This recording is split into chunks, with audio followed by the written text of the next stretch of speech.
Salut tout le monde. Alors, désolée, j'ai un petit peu la voix cassée, je sais pas si ça s'entend, mais je suis un petit peu malade. Et bon, je voulais quand même tourner cette vidéo, parce que je me suis dit ça aurait été dommage. Bon, moi je l'entends beaucoup, je sais pas du tout si ça s'entendra sur la vidéo. Du coup voilà, donc aujourd'hui je vais vous parler de la forêt d'Oya Bakiyu, pardon. Alors quand on vous parle de la Transylvanie, on pense tout de suite bien sûr au célèbre comte Dracula, personnage emblématique assoiffé de sang. Pourtant, il existe en Roumanie une forêt que tous les Roumains bien sûr connaissent car elle abriterait de nombreux phénomènes paranormaux, mais aussi l'apparition d'ovnis, et donc il s'agit de la forêt de Oya Bakiyu. Donc, cette mystérieuse et sinistre forêt d'Oya a tous les ingrédients nécessaires pour tout passionné ou spécialiste du paranormal, mais aussi d'ufologie. Donc ufologie, c'est tout ce qui est ovni, tout ce qui est extraterrestre. Donc en effet, donc du coup, elle est considérée comme étant la forêt la plus hantée du monde, à cause notamment de toutes les manifestations étranges et phénomènes du coup UFO, donc ufologie, donc ovni, s'y déroulant, ce qui lui a voulu d'ailleurs son surnom du triangle des Bermudes de la Transylvanie.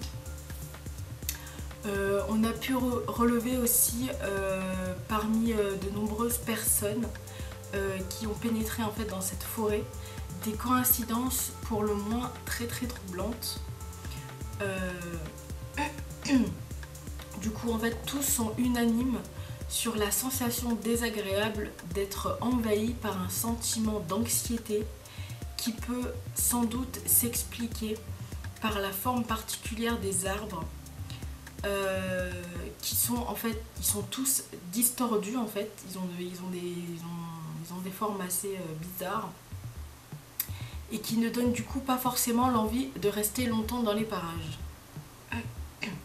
Seulement, il n'y a pas que cela, car les visiteurs de cette forêt ont ressenti comme des agressions physiques, comme des égratignures, des brûlures et des éruptions cutanées sur la peau. Comme si cela ne suffisait pas, elle s'accompagne également par un sentiment de mal-être, comme des migraines, des vomissements et même des phénomènes de décalage temporel. Alors normalement les phénomènes de décalage temporel, je ne sais pas si vous êtes beaucoup intéressé par les extraterrestres, mais généralement quand ce phénomène se passe, c'est que justement, moi c'est ce que je pense, après c'est mon avis, c'est qu'en général les extraterrestres sont pas loin. Donc en fait ça fait que vous avez un peu, par exemple vous regardez l'heure qu'il est, il est par exemple admettons 10h. Il se passe des choses, vous faites des choses, tout ça, et puis d'un coup, vous vous rendez compte qu'il y a 3 ou 4 heures qui se sont déroulées, mais que vous n'en avez aucun souvenir. Donc voilà, en général, c'est pour ça. Donc en fait, c'est des apparitions, en fait, certains gens, en fait, certaines personnes, pardon, ont déjà en fait vécu ces moments-là. Du coup, nous ne savons pas quelle est la raison en fait qui pousse ces manifestations physiques et psychiques à se déclencher au moment où les personnes du coup pénètrent dans cette forêt. La réponse peut-être se trouver par le fait qu'il y ait aussi des légendes qui font mention de la forêt d'Oya. Donc je vais vous en raconter quelques-unes. Donc, on raconte qu'un jour, un berger avec son troupeau de moutons se serait aventuré dans ce lieu et on ne les aurait plus jamais revus. Une autre légende rapporte que plusieurs villageois auraient été assassinés dans cette forêt et que leurs esprits n'ayant pas trouvé le repos seraient retenus prisonniers dans cette forêt.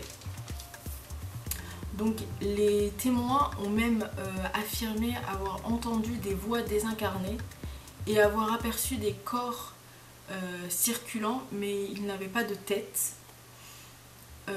Mais là encore, est-ce que ces phénomènes ne font pas partie finalement d'une hallucination collective, vu que tout le monde voit apparemment la même chose? Donc tout cela s'explique du coup par l'étrange et de lourdes sensations communes dont les victimes sont témoins. Une question dont le scientifique roumain répond au nom de Adrian Patru. En fait, il est docteur de la Société roumaine de parapsychologie et donc n'a pas encore trouvé d'explication. Il est en charge de l'étude de cette forêt depuis 1970. Et donc du coup, si la science n'a pas donné d'explication d'ordre rationnel sur les étranges sensations ressenties par les différents visiteurs de cette forêt, en revanche, des spécialistes du paranormal ont constaté qu'à l'intérieur de cette forêt se trouvait une petite clairière, en fait, dans laquelle il n'y aurait aucune végétation, aucun arbre en fait n'y pousse et où aucun animal de la forêt ne s'y aventure. Après avoir fait effectuer des analyses sur cette dernière et après avoir du coup interrogé des témoins, ils en ont conclu que toutes ces étranges manifestations prendraient leur source du coup dans cette clairière où l'activité paranormale y est très évoluée. Pour confirmer du coup l'hantise des lieux, plusieurs enquêteurs paranormaux ont également effectué des séances photos et ont pu constater la présence d'orbes ou d'étranges silhouettes humanoïdes. Néanmoins, si le docteur Patru n'a pu expliquer ces étranges sensations lorsque l'on pénètre dans la forêt, son confrère le biologiste Alexandru Sift a confirmé du coup la présence de phénomènes ufologiques, donc d'OVNI, après avoir effectué une expérience scientifique en 1968.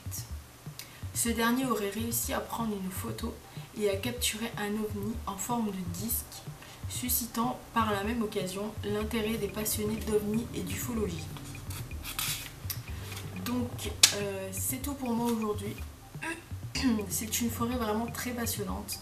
Alors on n'est pas vraiment sûr à 100% du coup des témoignages des fameuses personnes en fait qui ont visité cette forêt, mais apparemment il s'y trouverait quand même quelque chose de bizarre, de paranormal.